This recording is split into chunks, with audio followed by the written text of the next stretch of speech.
and I found out I had dyslexia, I was terrified. I thought it meant I wasn't smart enough, that I would always struggle, that I would never catch up. But it was my mom who had sat me down and told me something that changed my perspective. She reminded me that Albert Einstein, one of the greatest minds in history, had dyslexia. The same man who developed theory of relativity, whose work shaped modern physics, once struggled to read, and he was not alone. They told me the words would never stay still, that the letters would dance against my will. You're different, they said. It's like a curse, but the different is where the brilliant emerged. Thomas Edison, the inventor of the light bulb, was told as a child that he was too dumb to learn, dismissed by his teachers, and yet he revolutionized the world with his inventions. Agatha Christie, one of the most successful authors in history, had dyslexia, yet she wrote over 60 novels, continuing to captivate readers today. Steve Jobs, the visionary behind Apple, the man known for his unconventional thinking and visions that have changed the way we communicate. Each and every one of these individuals have faced challenges that could have confined them, but instead chose to refine the world. But here's the thing that we often don't realize when we go through these struggles. We do not always realize that we are our biggest critics. I spent years being bullied, kindergarten through 8th grade, because I appeared to be less than the people in my class. I was picked on. Made me feel like I didn't belong, like I wasn't enough. But the person who hurt me the most wasn't them, it was me. I let their voices become my own, a course of doubt, a heart turned to stone. I whispered their words when no one could hear, and built a prison made of fear. I started believing the words they said, repeating them in my mind until they became my own thoughts. I convinced myself that their opinions were the truth, and that's the danger of self-doubt. It does not come from the world around us, but from within. It is not the words of others that hold us back. It is the power we give those words. And it's when we come to realize that our perspective shapes our reality, that is when everything changes. So if we shift our perspective, if we come to realize that what we take from our struggles and how we apply those lessons to our lives can determine a future, we create a strength greater than we could ever imagine. I learned this firsthand towards the end of my freshman year. This is when everything started to change for me because I became more active in my church.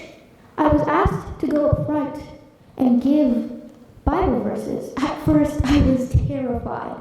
I did not want to do it. Afraid of mispronouncing words, afraid of stuttering, afraid of what other people would think. But I did it anyways. It wasn't perfect, but God did not ask for perfection. He asked for willingness. So week after week, Sabbath after Sabbath, whenever I was asked, I would go up and read His word. It was that in each word, my fear weakened and my faith grew stronger.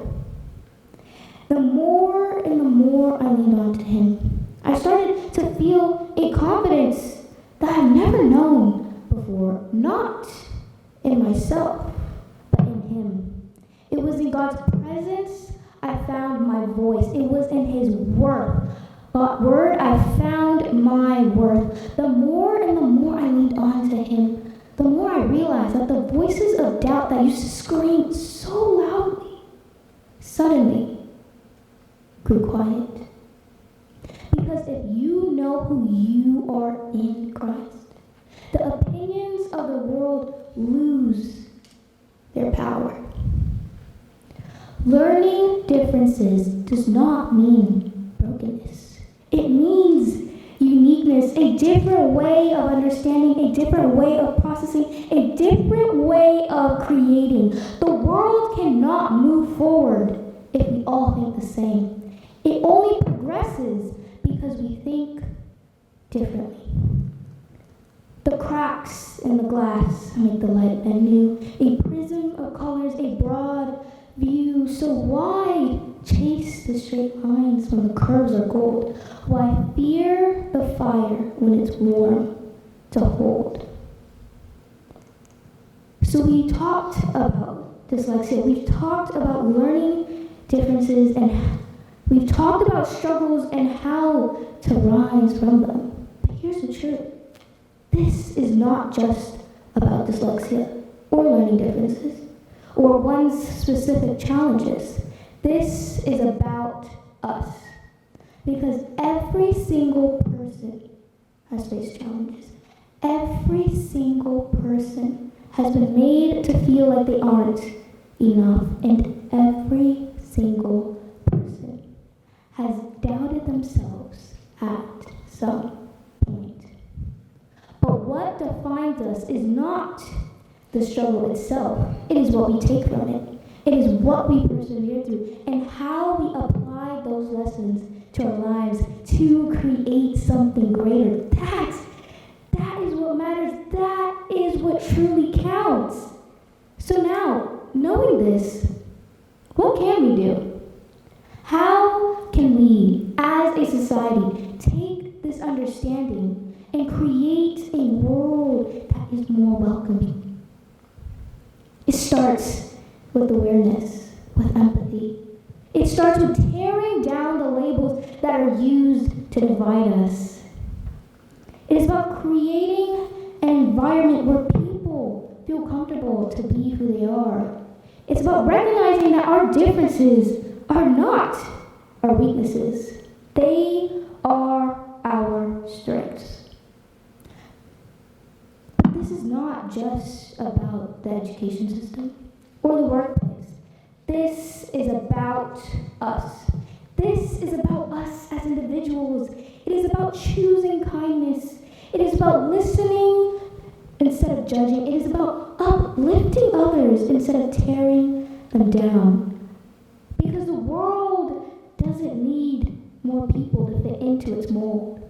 It needs people like you to embrace who they truly are, to support each other in their differences, and come to recognize that every single person's journey has value. We are more than the battles we fight inside, more than the people that told us we'd hide. The cracks and the mere the scars on our skin are proof of the strength that burns within. So walk with the weary, stand with the weary, walk with the weak. Be the light in the dark and the voice when they speak. For a world that is greater, for a world that's true, begins with me, begins with you. Thank you.